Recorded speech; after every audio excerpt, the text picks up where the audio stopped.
catches, and he's followed that up with 2 drops on what would have been first downs. Well, that's a guaranteed first down for New Orleans. And Forquet took a lot off this. Martin working against Jenkins. Just right in the hands as Frizzell was there defensively. Tommy Barnhart to punt. Anthony Edwards back to receive at the Philadelphia 30.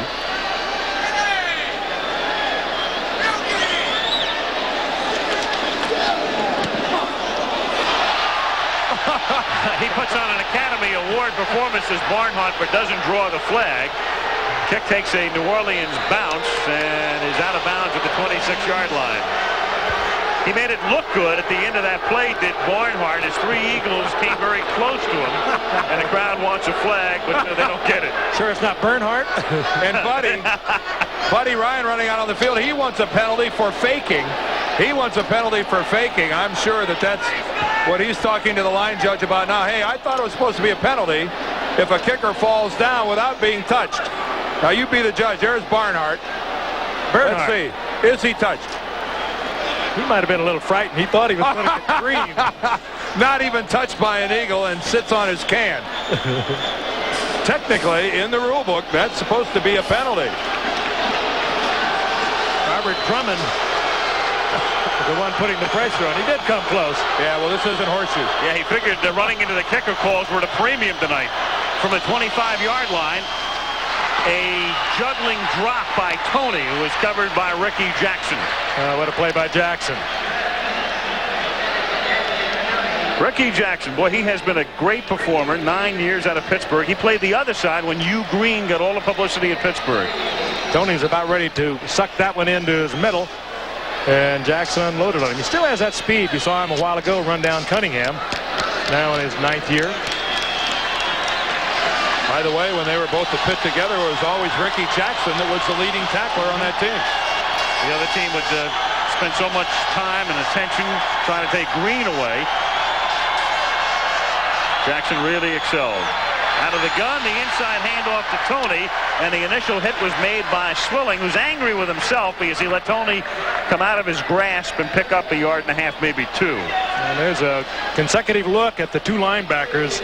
Jackson on a great play against Tony, and Swilling with his speed and quickness coming down to make the stop. Well, the whole purpose, there's a man in motion right there. Take a look to the inside, and the purpose of that motion, Drummond is supposed to hit Pat Swilling, but he goes a little bit too far. He gets beyond Swilling, and Swilling's totally unblocked, able to come in from the backside.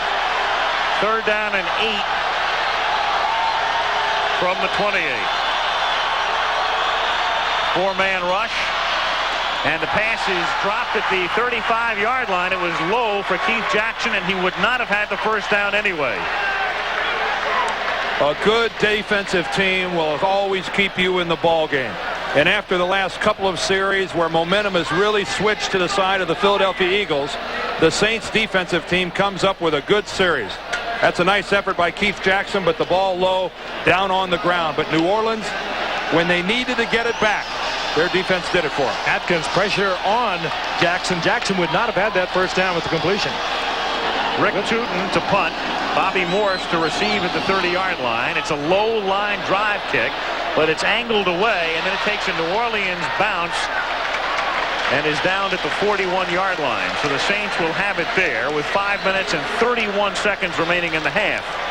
Tootin, this week's punter of the week in Philadelphia. How many have they gone through? Well, they had Runiger recently, then Telchik, of course, is hurt, and then Randall Cunningham, of course, comes in for the 91-yarders. And he might be the best. Yep.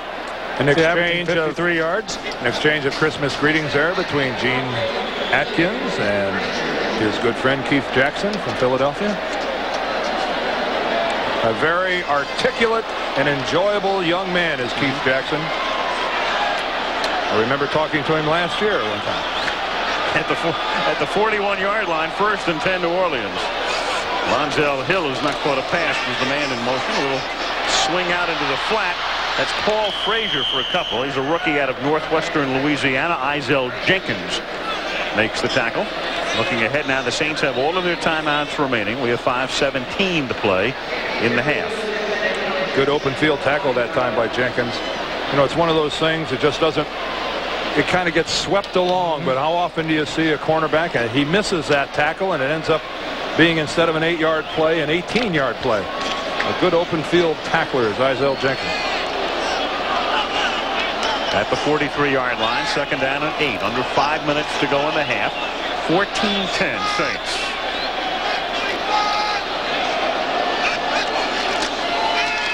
Blitz, and Forcade attempts to hit Hill, but Jerome Brown was the guy who came in and forced the issue.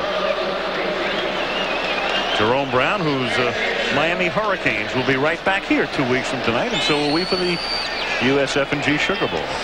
Good look at Buddy Ryan's philosophy of defensive football. Just bring everybody. You outnumber the ones that are trying to protect the quarterback. Somebody's going to come free. That time Simmons did.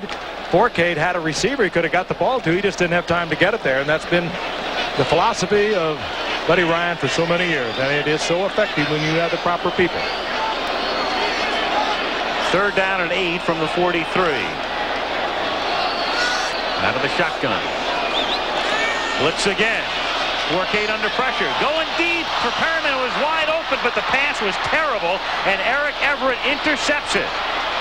And Everett gets tackled out at the 38-yard line, and there's a penalty marker back down at the 33 of New Orleans for a face mask call against New Orleans. Well, it's typical Eagle football as they really come with the all-out blitz. Not only in a 4-man line, but they're going to blitz 3 people at the same time. So Forcade has no chance to sit back and hold the ball, and he just miscommunicates with Perriman. Perriman goes to the inside. On the offense, grab the face mask, pull the man down. They decline the penalty, and it's first down. Well, Steve Trapillo again having his problems up front. You said something at the start of the telecast, Dan, that Forcade has never seen anything quite like this, and this is what he's never seen. Here is a full, all-out Philadelphia Eagle blitz. He's got a man open at this point, but he also knows he's about to get creamed. Well, that's Trapillo that time just hauling down Mike Pitts, number 74. You could see it there from the backside. He just dragged him to the ground. From the 38-yard line on 1st and 10, Cunningham going deep for Johnson. Far too deep, and this time Atkins intercepts it. Down he goes at the 14 initially, and then officially back at about the 10. And we've got another injured St. Al. Against Robert Massey, who's trying to get up. Yep, and up he gets at the 10-yard line, but Cunningham severely overthrowing the intended receiver, Chris Carter, and of course it was Atkins who dropped the easy interception earlier, who finally picks one off. Something amiss on the part of the play of the Philadelphia Eagles. Cunningham just fired that. No receiver even near it, and he was not under pressure. That is the 3rd turnover tonight for Philadelphia after New Orleans' first. Second quarter has hardly been a Picasso. And the first quarter was just excellent. Well, especially if you were a Saints fan. Well, I mean, good quality play by both teams. Right. From the 13-yard line on first down, it's Buford Jordan out to the 17 with the clock ticking down to about the 4-minute mark here at the Superdome in New Orleans. And that's this will be the site on the 28th of January of Super Bowl 24. So the Eagles hopeful of a return visit to the Crescent City or the Big Easy. Take your choice. 2nd and 10 as Hilliard takes the toss and gets tossed right into the arms of Jerome Brown. And one of the situations to watch here, the left tackle for the New Orleans Saints is Kevin Haberdink, number 70. He's a rookie, their 5th-round draft choice. He's really looking to me like he's got a leg problem. He's walking along. He's been limping the last 3 or 4 plays, and he's been struggling to keep his guy out of there. He's been working against Simmons. Jerome Brown kind of hobbles off the field, but Haberdink looks like he's having a physical problem. 3rd down and 7. Forcade throwing, and at the 25-yard line, the catch is made by Eric Martin for a first down. Broke the pattern off, as you can see, 2 yards past the stripe for the first down marking, and he's able to hold on this time after 2 drops earlier.